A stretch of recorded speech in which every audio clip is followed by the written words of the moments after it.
In this video we're going to be unboxing, setting up, and testing out the Central Machinery 8-inch drill press. Let's go ahead and open it up and see what's inside. Now actually this one is used. I bought it for $50 on Facebook Marketplace, but the previous owner said they never actually used it.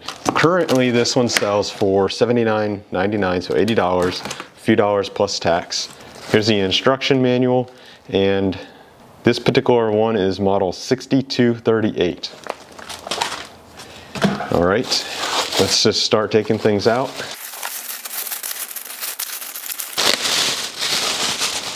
Here's the table or the bed. Now this is actually, so I have experience unboxing and setting up and using another drill press about the same class as this, and it actually had a cast iron table, whereas this one is stamped metal with some welded pieces. So this is a different design, manufacturing style. This is going for the stamped rather than cast. I think cast would actually be better, but to be fair, the other one I reviewed, which you can see, I'll put the link down below, was over in Switzerland. That was an Einhell brand, and it was, I think, $100. So this one's going for $80. It's a little bit cheaper. What do we have here? Let's take a look. I think this might be the chuck. Yes. This is a B16 style chuck, 1.5 to 13 millimeters. So that's the same as actually the other one I reviewed. Basically, it goes up to, basically a 1/2 inch drill bit will fit in there. There's the chuck key, no problem. Set that aside. Obviously, these are the handles for the downward feed. This is the main tube, the main shaft, vertical column. There we go. And this is a 1/3 horsepower, and I did the conversion. That comes out to be a 250 watt just about motor. Now the Einhell one that I reviewed, I don't even think Einhell is sold in the US, but it's a very similar drill. Like if you look at the parts and how it's designed, it's almost exactly the same. But anyway, that one was about 350 watts. So this one's a little bit weaker than that. Here's just some hardware. I'm not really sure what we're gonna do with that quite yet. Here's the base. Okay. Yep, there we go. That's the base. Some stamped steel, pretty heavy gauge. This is exactly the same though as the other one I reviewed. It was also stamped steel on the base. That should be fine. All right, and here's the main part of the drill.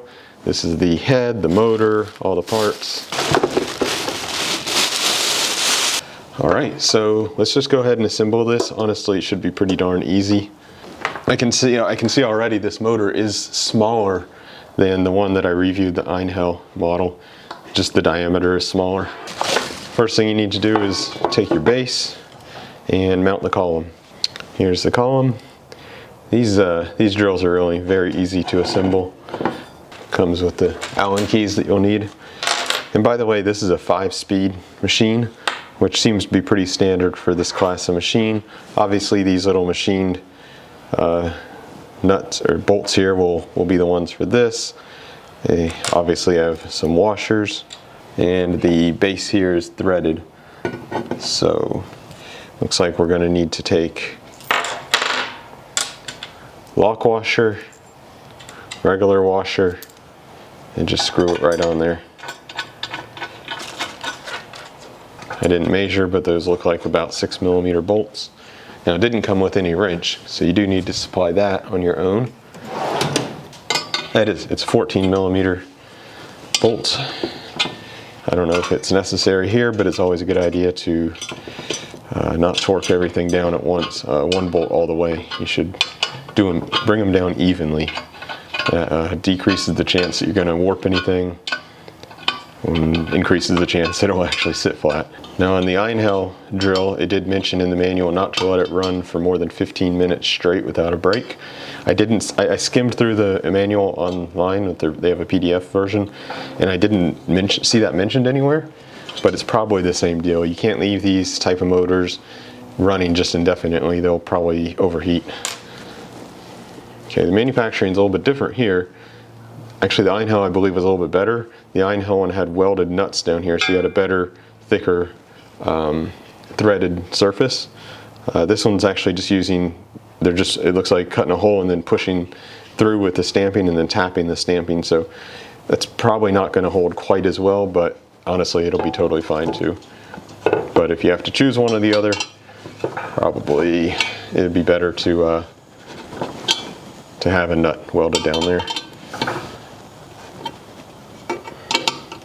Now you don't need to go crazy tight on these, just tight is, it's hard to say, but it just needs to be tight. You definitely don't want to strip out that, that threading, otherwise you're in big trouble. Next, let's go ahead and put the table on. And it really should just, this is already greased I can feel, so I'm not going to do anything with that. It should just simply slide on. There we go. Set it to an approximate height that you think makes sense. And this is how you'll move it up and down in the future, just with this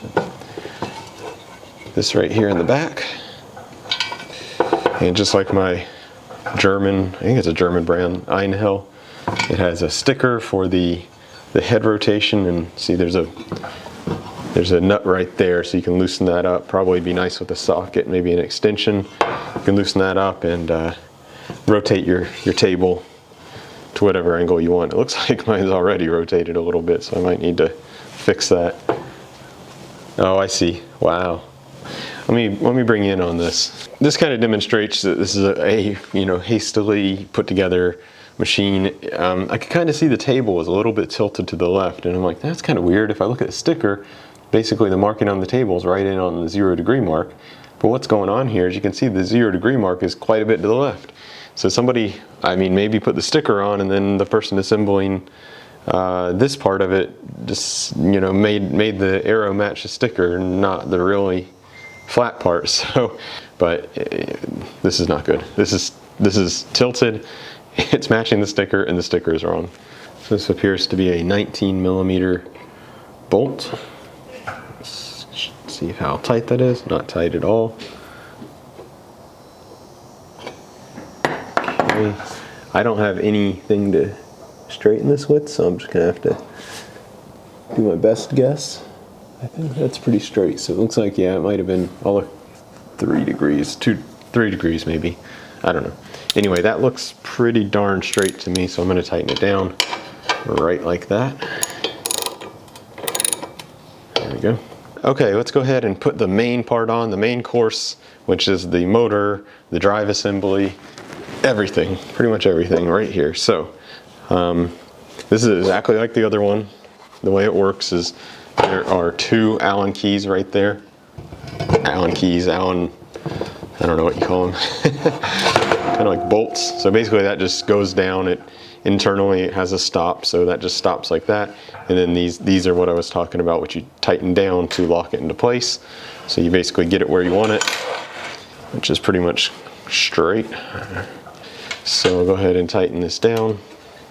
Okay, that's pretty good. There we go. All right, so next and final thing will just be to put the handles in.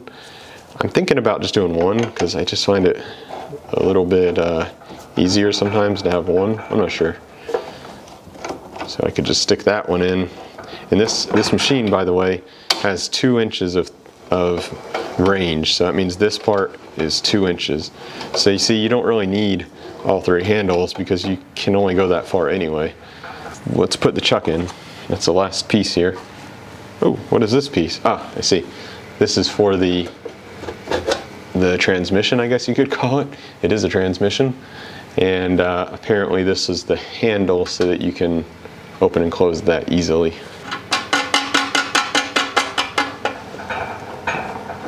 There we go. I like that. Nice and simple. One big difference I see from this one to the Einhell is this is actually using aluminum, cast aluminum and then machined drive pulleys, where I believe the Einhell one I used was steel. I think steel would actually be better in this application, but hey, whatever. This should work too. Now this is a bit different too. Not sure what the manufacturing process was for this main head, but I can tell you it's a little bit narrower, and I'm not sure if it's cast iron. Like, it probably is cast iron than machined, but it does have quite a bit of different look than the Einhell one I had. The motor is smaller, this is narrower. Now the Einhell one was, I believe, their lowest and cheapest machine, so, but it was a little bit beefier up here, which kind of surprising because that one alone I felt was pretty weak. Like you could really, it wasn't hard to overpower, so this one's going to be even a little bit more delicate in that sense. So let's go ahead and put this B16 chuck on. This is a really simple, it's like a tapered shaft. It is already lubricated, could use a little more, but it really just is a press fit like that. And then what you need to do to really make sure it's tight and doesn't come loose is you first you open the chuck a little bit. You don't want to do it while the chuck is closed. So you need to open the chuck with your chuck key. I don't think it has to be too much open, but I don't know. Whoa, see, wasn't on enough. Now I did read in the instructions something interesting I never heard before. This key is designed to fall out, like it just did on me. And they do that so that if you forget the key in, and you turn it on, it won't get very high RPMs before the key falls out. So that's pretty clever. They don't want this thing to get to its maximum speed and then the key flies out and hits you. So kind of smart. So what you do is, first of all, let's just raise the table up. All right, you take your block of wood, you put it underneath the chuck, and then you just simply take your handle and press on pretty darn hard, you know, not too crazy, but you know, pretty hard, and that really locks the chuck in. Now it shouldn't come out too easily. And with that, I think we're pretty much done setting up this drill press. Only last thing to do is see if it works. Oh, also, let's take a look at what RPM it's set on. So I'm going to open the transmission back up. Transmission sounds weird saying that, but it's it is a transmission. It's the belt drive system. Let's go ahead and open that up, see what we're at and where we want to be. I usually like to run these things just at 1,000 RPM and just leave it like that, because for like 95% of the things you do, that's fine. Okay, so this is, yeah, it's a 5-speed system, so you can just pick, you know, one of the 5 combinations. Right now we're on the second from the slowest right now, so it's a small one on the motor side and big one up here will bring you the slowest, highest torque combination. Big one on the drive side, small one on the chuck side is going to give you your fastest combination. So right now we are here. Oh, which is actually probably what I would like to keep it at, 1,150 RPM. I usually like to stay around 1,000 RPM. 760 seems a bit slow, so I'm just going to leave it right here at 1,100. So that's actually going to be just fine. I'm not even going to change the RPM. I did read the manual. It said you should have about a 1/2 inch of movement if you go like this. That looks about actually pretty much right. So not much to do here. If you did need to adjust it, the adjustment mechanism, this is also the same as the other drill press I had. Let me get this out of the way. Is right here. So, oh, actually I should be tightened. Good thing I checked. There's like a spring mechanism, and it pushes this out to kind of give it itself tension. And once you have the tension right, you know, you get the feeling right, then you just tighten this down and that locks it into that position. And if you needed to change the pulleys, you know, you need to change the position on the pulleys, you would loosen this up, squeeze this in, and that will loosen up. There's a pivot on the motor and that'll loosen everything up. Then you can change the place, then push it back, kind of like that, and then tighten it down once again. Just like that. So it's pretty easy. It should be good. All right, let's close the hood and let's try this thing out. One other feature, interesting feature of this drill press that my other one did not have is this side light, which is actually pretty darn cool. I really like that. Looks like an old incandescent type bulb. You don't see those a whole lot anymore. Hopefully it still works. Probably you can replace it with whatever you want. Let's just try it like that. This is just the on-off for the light switch, or the light. So that's cool. It has a separate and more substantial switch right here for your main motor. Let's try that. Ooh. There it goes. Actually sounds darn good. Had kind of like a slow start. That was interesting. Let's see if it does that again. Nope, not that time. That sounds pretty nice. It's not too loud either. First, I'm going to do just a little simple wood drilling with this 6mm wood type drill. It might be because the motor's a little bit smaller, but this machine is actually quieter than my other drill press was. Now the other was a 350 watt, this is about 250, so it is a smaller drill motor. Okay, there we go.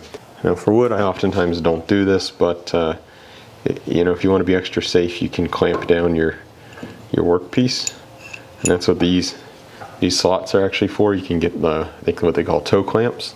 I know that's what they're called, toe clamps, and then you can really clamp your workpiece down nice. I don't have any of those, at least with me, so I'm just going to use this C-clamp. Just kind of roughly clamp it in. But honestly, the wood, usually I just use my hands. Now with steel, that's a whole other story. Usually then I will use a clamp of sorts, because that will just spin and it can just rip your hands open. But this is really big, really soft. It probably would never be a problem, but hey, let's just go ahead and do it right. I clamped it down with the C-clamp, nice and snug. Yeah, let's go ahead and drill. Hit that on button.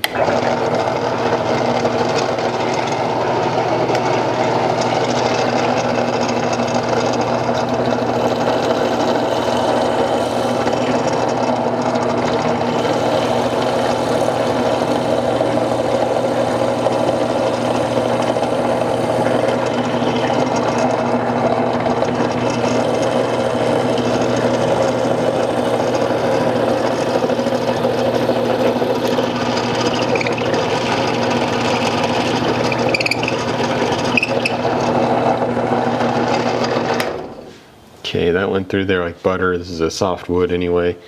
You know, it's a decent drill bit, so that was super easy on the machine. Yeah, no problems at all. You can kind of see there's not a lot of wobble in the bit. Just a little bit. Not a lot at all though. Alright, I had to do a little bit of a weird setup here, turning the table, using the slot here, and anyway, looks like it's going to work. This should be pretty easy actually on this machine. This is a very small, I think it's a 5mm bit. What would be a more challenge for the machine would be a thick bit, you know, closer to 1/2 inch, and a thicker piece of metal. This shouldn't have any trouble. Let's just see how it works.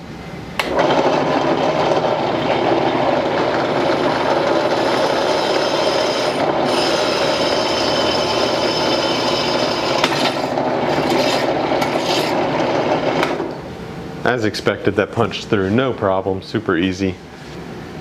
There you go. You know, it came out good, as expected. Seems like a good machine. I suspect it will be. You know, these are simple machines. There's not a whole lot to them. It's a motor, driving a couple pulleys. You know, hopefully the bearings stay good.